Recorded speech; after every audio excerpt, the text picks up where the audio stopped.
Hello friends, welcome back to my channel. Bengali food রেসিপির মধ্যে সবথেকে ফেভারিট রেসিপি হচ্ছে চিকেন বিরিয়ানি।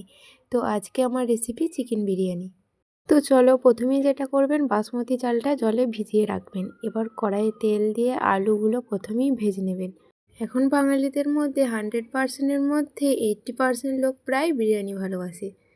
এবারে যেটা করবেন, এবার একটা হাঁড়ির মধ্যে জল দিয়ে জলটা গরম হয়ে গেলে দিয়ে দেবেন তেজপাতা, সাদা তেল, দারচিনি, লবঙ্গ, এলাচ আর জয়িত্রী। পরিমাণ মতো নুন দিয়ে ভিজিয়ে রাখা চালটা দিয়ে দেবে। চলো মশলাটা করে নিন। পেঁয়াজটা ভেজে নেবেন। পেঁয়াজটা ভাজা হয়ে গেলে আদা রসুন দিয়ে আদা রসুনটা ভালোভাবে ভেজে নেবেন। তো এখানে মশলার মধ্যে রাখবে হলুদ গুঁড়ো, জিরে গুঁড়ো দেবেন, লঙ্কা গুঁড়ো আর কাশ্মীরি লাল লঙ্কা দিয়ে এই মশলাটা কড়াইয়ের মধ্যে দিয়ে দিন। এবার এই মশলাটা ভালোভাবে কষিয়ে নিন। মশলাটা কষানো হয়ে গেলে এবার অন্য একটা কড়াইয়ে তেল, তেজপাতা আর চিনি দিয়ে চিকেনগুলো ভেজে নিন।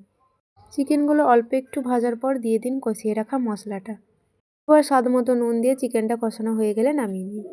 ততক্ষণ রাইসটা 80%-এর মতো কুক করবেন। এবার গোলাপ জল দিয়ে একটু জাফরান রং ভিজিয়ে রাখবেন। এবার যেটা করবেন, একটা হাঁড়ির মধ্যে মাংসের গ্রেভিটা দিয়ে রাইসগুলো লেয়ার করে এবং আলু আর চিকেন দিয়ে আবার একটা স্টেপ করে নেবেন। এবার গোলাপ জল, কেওড়া জল, বিরিয়ানি মশলা আর জাফরং দিয়ে রাইসগুলো দিয়ে এবার স্টেপ করে নিন। এবার উপরে জাফরং, বিরিয়ানি মশলা, মিঠা আতর আর ঘি দিয়ে ভালো করে ঢাকা দিয়ে দেবেন। আর একটা কথা বলি, এখানে ঘিটা অবশ্যই একটু গুলিয়ে নেবেন। আমাদের ঘিটা গলানো হয়নি বলে যাই হোক ঘিটা বার করতে একটু অসুবিধা হয়েছে। এবার গ্যাসটা অন করুন। গ্যাসের ওপরে একটি তাওয়া বসিয়ে বিরিয়ানির হাঁড়িটা বসিয়ে দিন। গ্যাসের ফ্লেমটা লো করে অতি অবশ্যই 40 মিনিট কুক করে নামিয়ে নিন।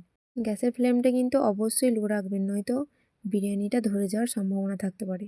দেখুন বিরিয়ানি সম্পূর্ণ রেডি। আজকের মতো এই পর্যন্তই। দেখা হচ্ছে নেক্সট ভিডিওতে। টাটা।